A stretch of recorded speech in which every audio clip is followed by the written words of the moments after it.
Sveiki, dārgie draugi! Hello! It's your boys! It's your boys! Boys are back! Biz back! Un tātad visiem tiem, kam interesē iepriekšējā storija galvenais vilans, jebšu antagonists, tā bija Mary Bell. Go to hell! Biz back! Bet pats galvenais man liekas, ka vairums no latviešu auditorijas nemaz nezinās, kas tāda ir. Mērija? Jā. Tas nav ļoti skaļš un tāds, teiksim, populārs stāsts, jā, bet, varbūt kāds zinās, un tad būs ļoti labi. Nezinās, pohuj. Jā, katrā gadījumā droši izpildieties komentāru sadaļā, jā. Bet šodien mums atkal ir jauna diena, tātad Jauns storijas. Jauns storijas, un šoreiz stāstīšu es. Biz back.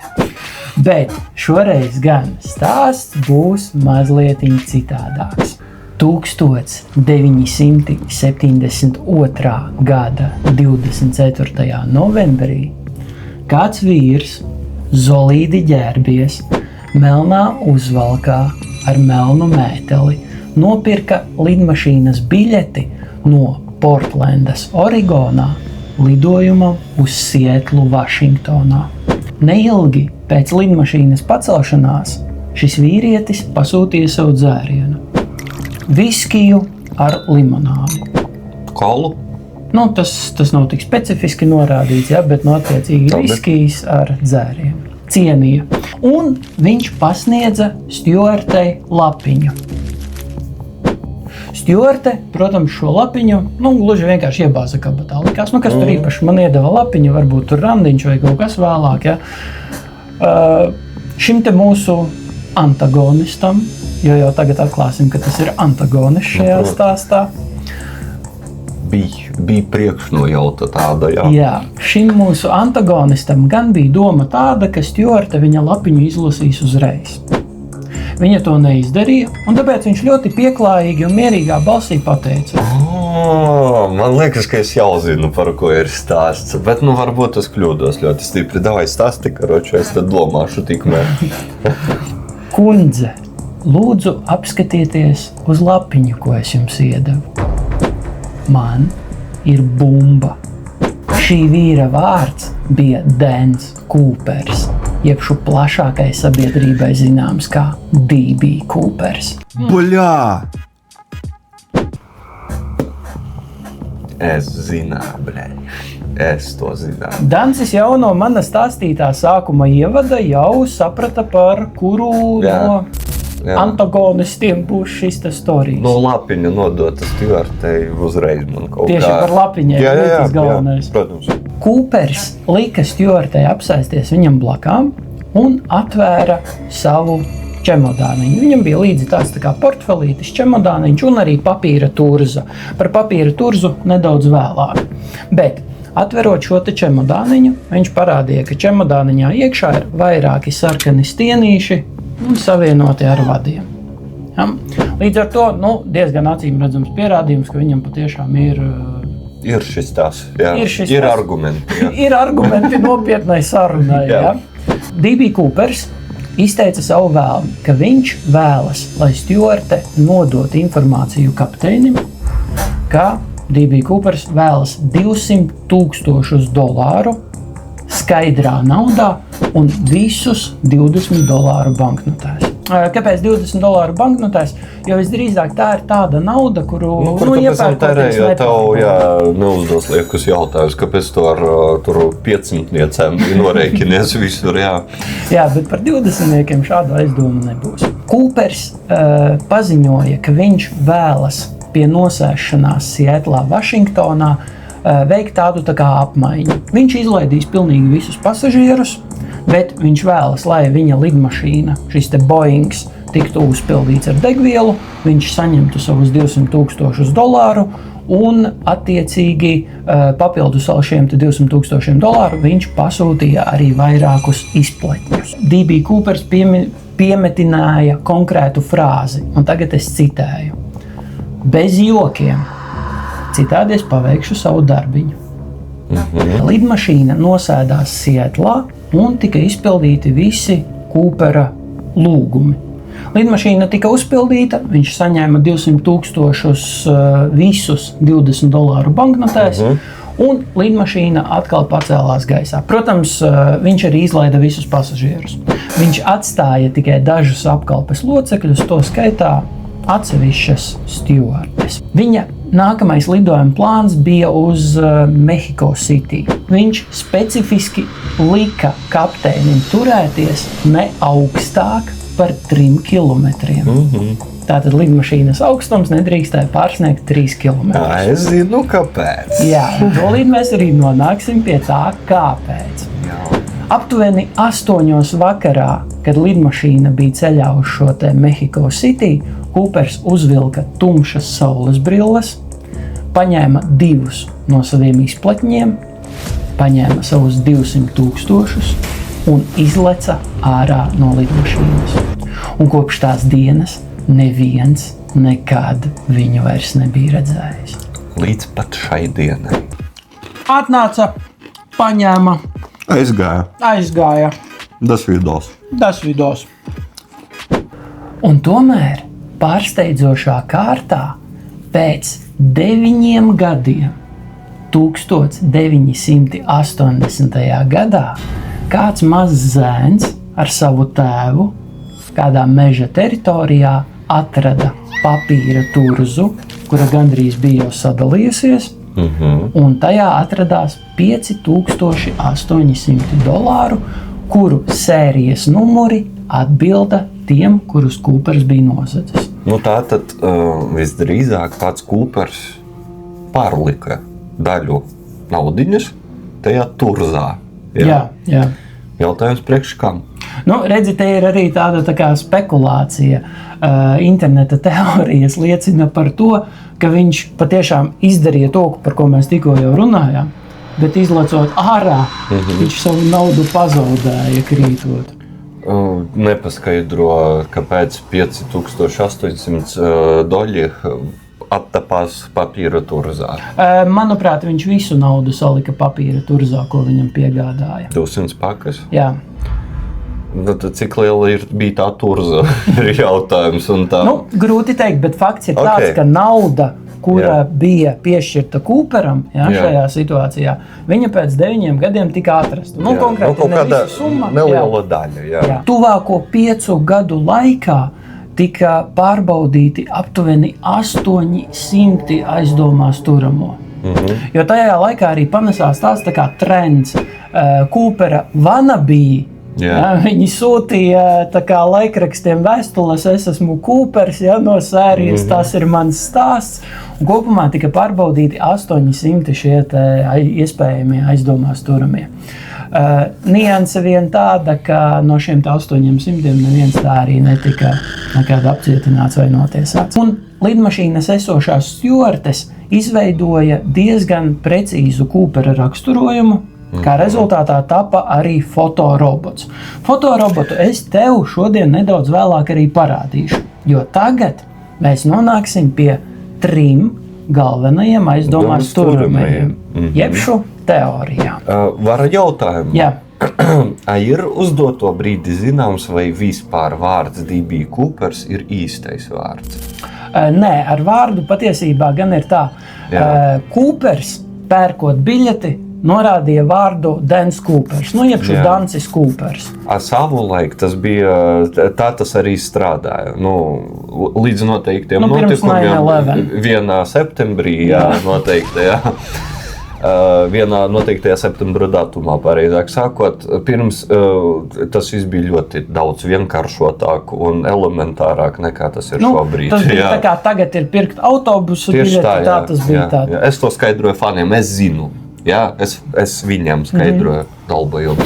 Mūsu pirmais aizdomās turamais ir kāds vīrs vārdā Richards Floyds McCoys. 5 mēnešus pēc Coopera aizbēgšanas FBI arestēja McCoyu saistībā ar ļoti līdzīgu darbiņu. Arī viņš bija nolaupījis lidmašīnu. Arī viņš no lidmašīnas izleca ar izpletni. Abas lidmašīnas, gan Coopera, gan McCoya, bija Boeing 727. Gan Coopers, gan McCoys pieprasīja vairākus izpletņus. Gan Cooperam, gan McCoyam bija ļoti mierīga un nosvērta izturēšanās. Pieklājīgi, mierīgi. Un gan Coopers, gan McCoys pasniedza Stewartei lapiņu. Un vissvarīgākā lieta, arī McCoys Stewartei teica bez jokiem. Nu, tas jau tiešām paliek aizdomīgi. Izklausās būtībā bez mozaīka, kā tas ir viens un tas pats cilvēks. Nu jā, bet vienmēr ir bet. Galvenā lieta, kāpēc FBI šo te McCoyu izslēdza no aizdomās turamo saraksta, tāpēc, ka viņi uzskatīja, ka fiziskas līdzības viņiem nav. Un tūlīt es tev arī parādīšu bildi, un tu man pateiksi savu viedokli. Pirms es parādu bildi, es pieminēšu tiesa gan vienu lietu. Abas šīs te lidmašīnas lietas notika laikā, kad universitātē, kur McCoys studēja, bija pārtraukums. Mācību pārtraukums, tā kā pavasaros. Abos divos gadījumos. Brīvlaiks. Jā, tiesa gan McCoyam bija šķietams alibi, jo pēc Coopera darbiņa nākamajā dienā viņš it kā esot bijis kopā ar savu ģimeni, un ģimene to it kā var apliecināt. Bet tomēr tas bija nākamajā dienā. Un tagad nonāksim pie fotorobota. Kreisajā pusē tev ir redzams DB Coopers. Nu, jūs to arī tagad redzat ekrānā. Jā. Un labajā pusē ir Richards Lloyds McCoys. Ir manāmas tādas rīktīgas atšķirības, jā, dažādas acis. Uzacis, piemēram, ja paskatāmies. Uzacis, jā, ausis, no šitais ļutuks ir vispār, jā. McCoys, jā. Un tā, bet tā kopsumā, ja tā tālāk uzliek un paskatās, nu viņi ir līdzīgi. Ir līdzīgi, jā. Un ir jāatcerās, ka tie ir fotorobots. Nu, šis ir fotorobots. Coopers ir fotorobots, labais ir fotogrāfija. Jā, kā fotoroboti parasti tiek stādīti pēc atmiņas. Un jā, atmiņa ļoti pieviļ cilvēkus, ticiet man. Nākamais aizdomās turamais ir kāds vīrs vārdā Dveins Webers. Dveins Webers uz savas nāves gultas bija savai sievai atzinies, ka viņš ir DB Coopers. Pēc šī te vīra nāves sieva arī atminējās, ka vīrs bija ik pa laikam naktī runājis miegā un uztraucies, ka lidmašīnā esot atstājis pirkstu nospiedumus. Sapnis, kas viņam tā teikt atkārtojās vairāk kārt.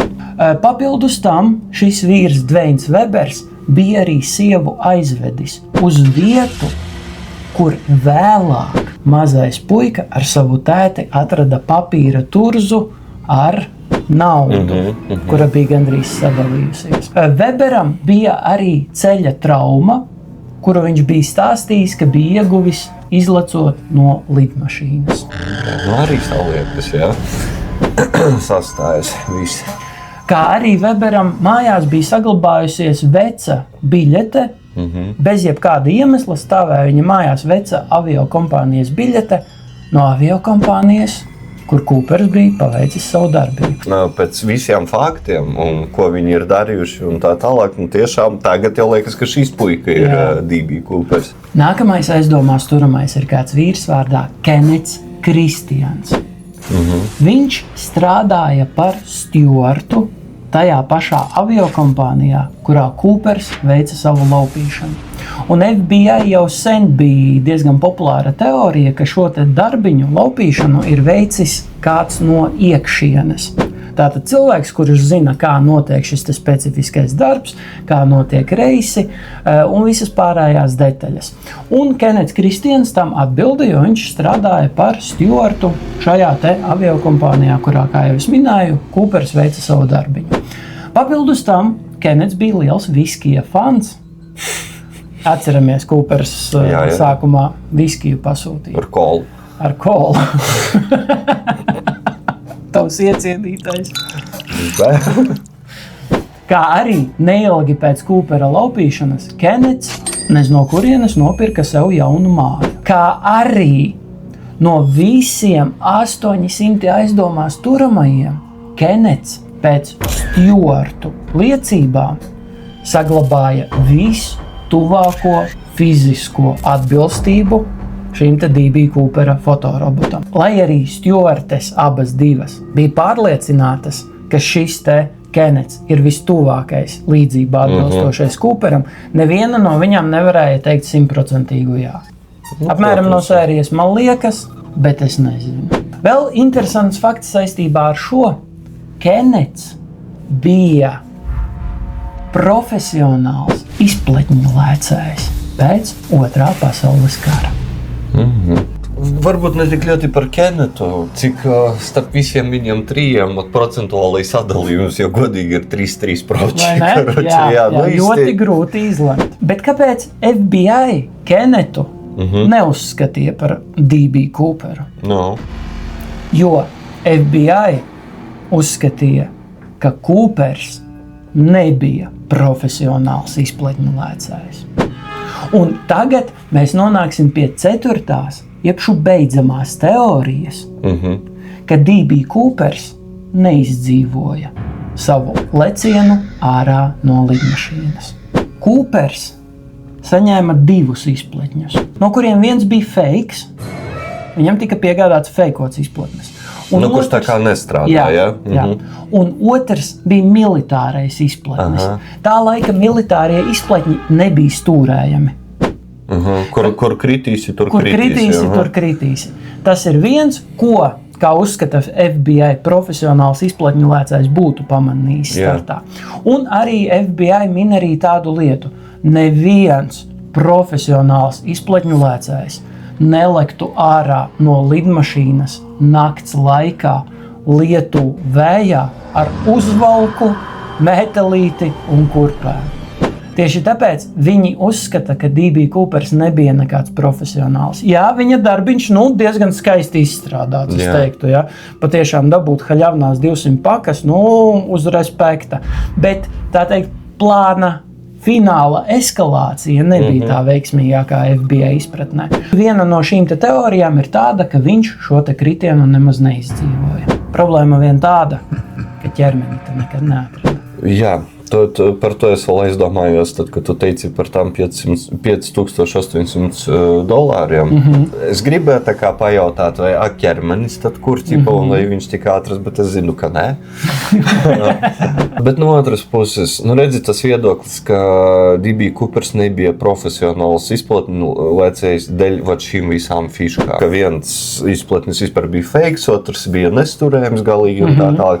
Un tas, ka viņš lēca metālī, kaut kādās visparastākajās drēbēs, nāks laikā lietus. Liek tiešām domāt, ka viņš nebija profesionāls, varbūt otrādāk. Varbūt viņš bija ultra gudrs. Es par to iedomājos, ka viņš speciāli pasniedz tādu iespēju. Ja tu, piemēram, plāno tādu fišku, atņemt valstī tur vai kām 200 pakas, priekš tiem laikiem es esmu pārliecināts, tur bija ekvivalents uz mūsdienu tur pārdesmit miljoniem. Un visdrīzāk tas tiešām bija kaut kādi 20 miljoni uz mūsdienu naudu. Tu taču neprasīsi kopā ar izpletņiem tur tos speciālos kombinezonus, tur brīles un tā.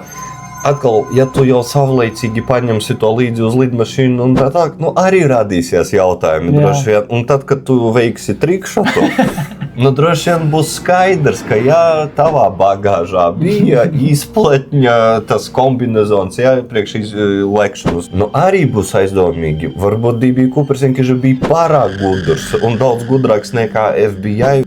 Cik sapratu, D.B. Coopers un tā tālāk, kā es to arī diezgan labi zināju, nevienu nav noslepkojis. Nevienu nav nolaupījis. Bet reāli sākot, D.B. Coopers bija īstais krasāvčs. Es starp citu, man arī uz mēles tas pats vārds. Par ko arī ir šis stāsts? Man vienīgais tev vēl jautājums. Mēs izrunājām vairākus šos aizdomās turamos, arī šo teoriju par to, ka viņš neizdzīvoja. Kā tu domā, kas notika? Tavs viedoklis. Jo ņemam vērā arī to, ka tomēr tika atrasta papīra šī turza ar naudu, apmēram tur, kur viņš nolāca, bet pats D.B. Coopers nekad nebija atrasts. Kā tu domā, tavs viedoklis? Kopsumā, es tiešām neuzskatu, ka viņš vispār kaut ko sliktu izdarīja. Tagad mēs varam paspriedalēt par to, ka 200 pakas no nodokļu maksātāju naudas tika ļaunprātīgi izzaktas jau un piesāvinātas un tādā garā. Es tad jums atgādināšu, ka mūsu mīļā valdība to dara ikdienā, ja? Bet, par to mēs, protams, ignorēsim. Citā nedrīkst likt. Nedrīkst. Uzskatot un cerot, ka viss šis stāsts par D.B. Cooperu, kas ir zināms, ir paties, un ka viņš tiešām ne tur kādu slepkavoja, ne tur kādu varoja un tā tālāk, es gribu uzskatīt, ka viņš dzīvoja skaistu dzīvi, baudīja to, un ja viss ir tā, kā tas tiek pasniegts, cieņa, respekts, un lai viņš tagad skaisti atpūšās paradīzē. Visu, ko es varu par šo pateikt. Tieši tā, krasavčiks un pie tam ar stilu. Tas nav tā, ka vienkārši tas ir pie tam, ja mēs pieņemsim, ka viņš reāli bija tik gudrs, kā visu to pārdomāja, to izlakšanu vienā mētelī tur un vispārējais, tīri, lai FBI vienkārši pa viltus pēdām aizvilktu. Tad krasavčiks 3-kāršot. Krasavčiks 300%. Kāpēc es negribu pieņemt to faktu, ka viņš neizdzīvoja? Atrastu līķi. Tomēr arī priekš tiem gadiem nebija tur ultra grūts uzdevums tur atzīmēt to areālu, kur viņš potenciāli varēja nokrist un atrast viņa ķermeni. Kāpēc tajā papīra turzā bija tikai kaut kāda ne ļoti nopietna daļa no tās ļoti nopietnās summas, ko viņš ir tā kā nozadzis, ja? Nē, tas tika izdarīts ar mērķi un ar kaut kādu noteiktu. Varbūt viņš gribēja sadalīt to summu, ja, kas viņam bija, un varbūt tieši šī papīra turzā ar šo noteikto summu bija domāta kādam konkrēti, taču varbūt tieši šo daļu viņš tiešām nozaudēja. Un kaut kur viņam izkrita lidojuma laikā. Es nezinu, tur var celt teorijas. Ja? Par turzu ir arī stāsts, kāpēc tikai 5800, jo pastāv arī nosacīta teorija, ka vienkārši visa nauda izkrita, bet pārējā nauda sadalījās jau pirms tam, jo naudu, kuru atrada, viņa bija diezgan Es domājos tik tālu. Priekš manis tas neizklausās tic. Ķermenis sadalījās, 200 pakas gandrīz sadalījās, 500-800 tie nesadalījās. Ja? D.B. Coopers bija krasavčiks. Bizbā. Katrā gadījumā, draugi, mēs centīsimies ar Spirit Boxu noskaidrot patiesību. Vai mums izdosies? Skatieties mūsu Patreonā. Un tomēr, neatkarīgi no pierādījumiem, neatkarīgi no simtiem nopratināto cilvēku, kāds vīrs 1971. gada 24. novembrī izleca no lidmašīnas aizmugurējām durvīm, un tā arī nekad vairs netika manīts. D.B. Coopers nav tikai cilvēks. Tas ir stāsts un pagaidām bezbeigā. Mēs esam šeit.